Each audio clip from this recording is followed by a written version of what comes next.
Nous recevons sur ce plateau le professeur Bertrand Bachi. Il est le secrétaire général du Conseil africain et malgache de l'enseignement supérieur à CAMES. Bonsoir, professeur.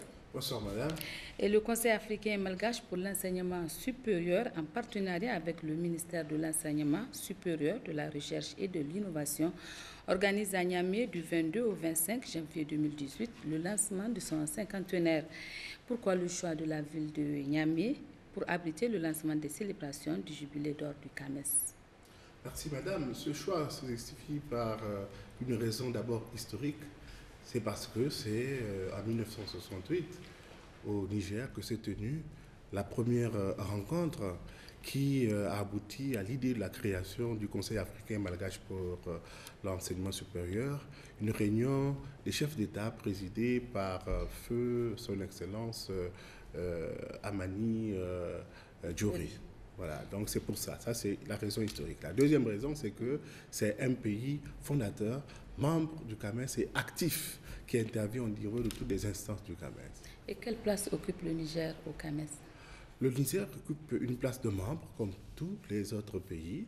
Il est actif, disais-je, il participe à tous les programmes du CAMES qui assurent la promotion de ses enseignants et chercheurs, et nous développons ensemble une politique cohérente de l'enseignement supérieur et de la recherche pour que ce secteur soit un levier du développement.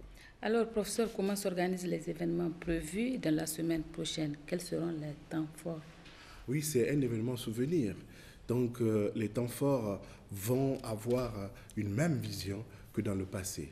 Cette vision, c'est que les experts travaillent et puis, par la suite, on présente aux chefs d'État qui sont les initiateurs de ce projet d'intégration qui a beaucoup mûri.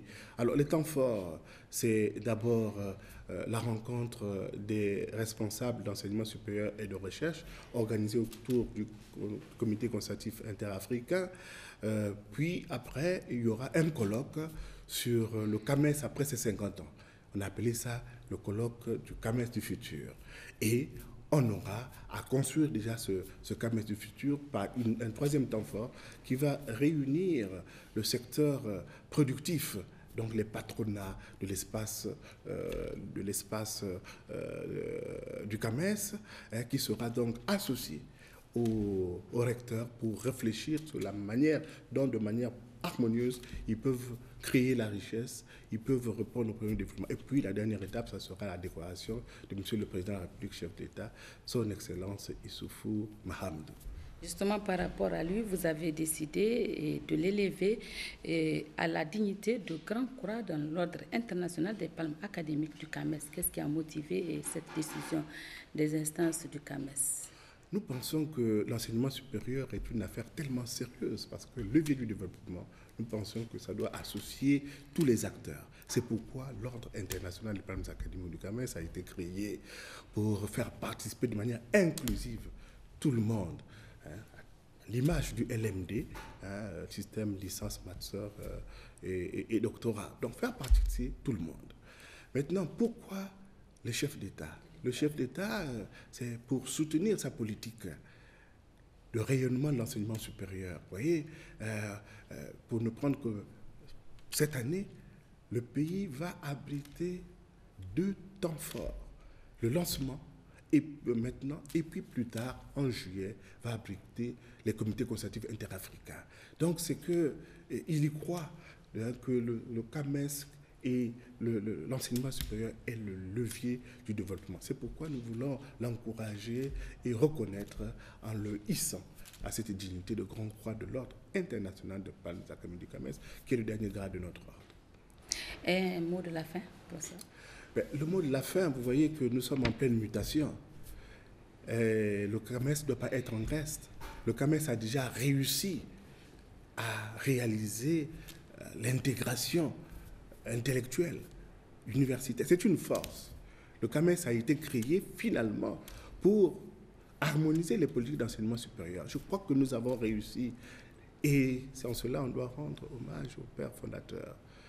Mais les défis du XXIe siècle, accélérés par le numérique, nous appellent encore à plus de créativité, de responsabilité et d'imagination.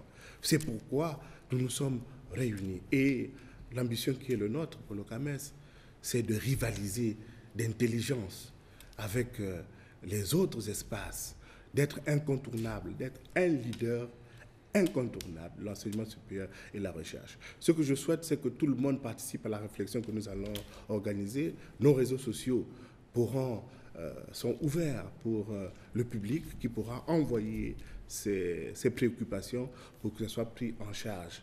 Nous avons le devoir historique de réussir cette imagination. Les pères fondateurs ont montré la voie. Nous ne devons pas faire moins qu'eux, nous devons faire davantage qu'eux. Et ceci, nous comptons sur le président de la République pour assurer déjà notre plaidoyer auprès de ses pairs.